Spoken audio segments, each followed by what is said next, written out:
Have you ever wondered if artificial intelligence could help you compose or arrange music? Well, in this video, I'm going to share my experience of using ChatGPT to tell me how to compose an orchestral track for an indie game called Hauntii. If you haven't seen my first video where I trained ChatGPT to be the ultimate composer's assistant, definitely check that out here after you watch this one. In that video, I fed ChatGPT some information about a cool indie game I found on Twitter called Hauntii, and it gave me a section-by-section blueprint for how to compose a track for one of the game's levels. Introduce a delicate, slow-moving melody on the flute, accompanied by soft piano chords. I mean, this is crazy. This is crazy. Now, I said in a comment if I got 300 likes on that video, I would actually compose the track recommended to me by ChatGPT.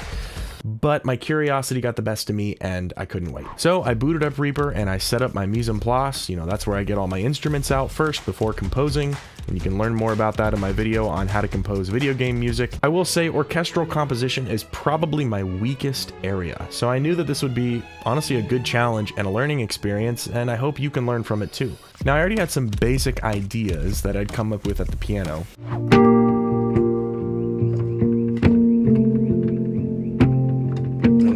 And of course, since it's a mysterious forest that I'm writing for, I had to go for those Dorian mode vibes. The first thing I did was set up my sections in Reaper, then got stuck right into composing. Immediately, I ran into my first challenge, and that was making solo instruments, especially orchestral instruments, actually sound good. When you have sectional sample libraries like a brass section or a string section or a woodwind section, you can kind of get away with cheaper sample libraries because everyone's playing together and sort of masking each other's MIDI-ness.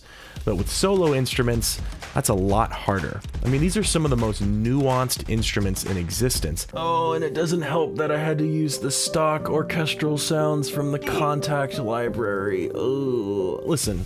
I've never had a really big orchestral gig. I've never had to go out and buy these big orchestral sample libraries. I'm just doing the best with what I got. Orchestral instruments are extremely expressive, and they play at various articulation levels like staccato, sforzando, legato, and a bunch more.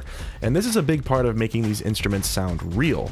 And there are really two ways you can manage these different articulations. One is by using key switches, that is, you hit a certain MIDI note to change the articulation as you're playing, or by creating separate tracks for each articulation. After some trial and error and frustration, I ended up doing the latter, but please let me know in the comments if you prefer key switches or separate tracks for your different instrument articulations. Another great way to make samples sound more realistic is to add expression curves. These, of course, aren't perfect, but it's a good way to approximate how a real player, or real players in this case, might play a certain section. Now, I will say I did get the opportunity to write some really fun string parts with Albion 1. Anyway, here's what I came up with alongside footage of Hauntii. Stick around to the end and I'll tell you my thoughts.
So it's safe to say this track would definitely need more work before I gave it to a client, but honestly, for a track I put together in a couple hours that I got instructions from an AI and I'm really not an orchestral composer, I'm pretty happy with the way it turned out. I mean, it's definitely got the bones of a good track. Anyway, I hope you enjoyed this video. I would love it if you dropped a like on the video and hit subscribe. Let me know in the comments, do you like key switches, articulations? What do you think about AI assisted music composition? Is it terrible? Is it the worst thing ever? Is it an excellent tool? Something in between? Let me know in the comments. Also, if you want more resources, check out composercode.com. I have tons of articles on how to advance your career as a composer, music theory, tutorials, things like that, as well as a massive library of interviews from my podcast, Composer Code, where I interviewed a bunch of different composers and I extracted all of their best practices. So please avail yourself of all that free content, and I will see you in the next video.